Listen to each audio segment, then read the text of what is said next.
Bonjour à toutes, bonjour à tous. Une petite vidéo, je dirais, pour réviser, pour revoir quelques notions en mathématiques financières. Et aujourd'hui, je vais vous parler de la capitalisation et de l'actualisation. Deux notions qu'on rencontre en mathématiques financières, surtout à ne pas confondre. Vous allez voir, c'est très simple. Je vais commencer par la capitalisation. Ça veut dire quoi, capitalisation? Capitaliser. Un capital, après un capital, après un capital. Ça veut dire quoi? J'ai un capital, une somme d'argent que je place aujourd'hui. Et bien, ça me rapporte des intérêts, on va dire, tous les ans. Au bout de 5 ans, je vais avoir quel capital? C'est-à-dire mon capital de départ et les intérêts qui s'ajoutent, et je vais avoir un capital au bout de N périodes. Ça s'appelle capitalisation. C'est quoi la formule pour la capitalisation? Alors la capitalisation, la formule la plus simple, la plus connue, d'accord? Donc c'est celle-là, donc Vn, c'est-à-dire la valeur que je veux obtenir après N période, je suis dans le futur, et là quoi? Et bien la valeur de départ que je place, multipliée par 1, plus le taux d'intérêt de placement, en général il est annuel, à la puissance N, la durée. Hein? Je place 10 000 euros, imaginons que je place 10 000 euros, N, imaginons que c'est 5 ans, le taux est de 2%, donc les 10 000 euros au bout de 5 ans, je vais avoir 10 000, multiplié par 1 plus les 2%, c'est-à-dire 0,02, à la puissance 5.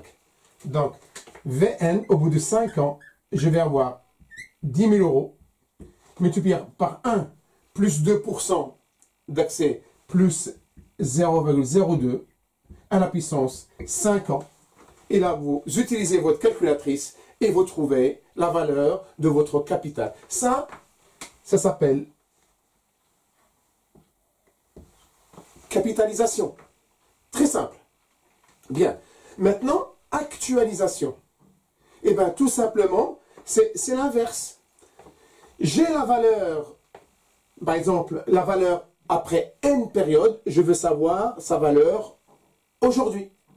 Je peux utiliser, on va dire la même formule, hein, si vous voulez. Hein, je peux utiliser la même formule. Ça veut dire, en fait, on vous donne Vn, la valeur d'arrivée, la valeur après N période, et on vous demande de calculer V0. C'est ce qu'on appelle actualisation.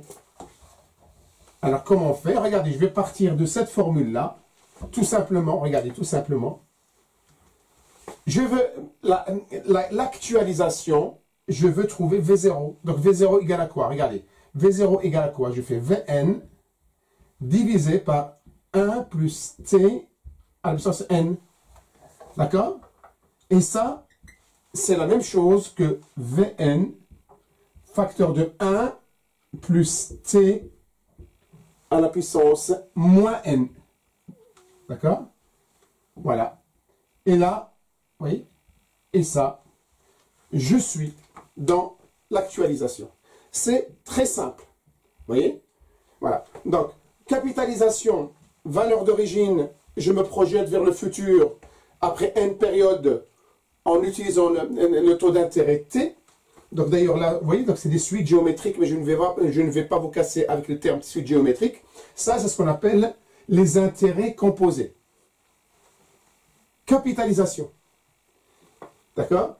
Et là, c'est actualisation, c'est-à-dire je veux connaître la valeur d'origine en connaissant la valeur d'arrivée. Et pareil, on est dans les intérêts composés, V0 égale Vn, facteur 1 plus T à la puissance moins N. Voilà, c'était juste pour que vous ne commettiez plus l'erreur de confondre capitalisation, actualisation, et quand vous trouvez ces deux termes en mathématiques financières, ça veut dire ça. Là, ce que je vous ai expliqué, c'est la logique. Je parle de capitalisation, hein, une somme unique que je place aujourd'hui, combien elle vaut au bout d'un certain temps, à un certain taux. Il peut y avoir aussi capitalisation par annuité, hein. C'est la même chose, mais gardez en tête, juste ça, c'est ça que je veux vous mettre dans votre tête pour vous et pour mes propres étudiants, hein, donc, qui vont découvrir cette vidéo. Capitalisation vers le futur, actualisation du futur, je veux connaître aujourd'hui. Les formules, vous les avez. Maintenant, vous avez compris ce que c'est que capitalisation et actualisation. Bon courage et une prochaine fois pour une nouvelle notion.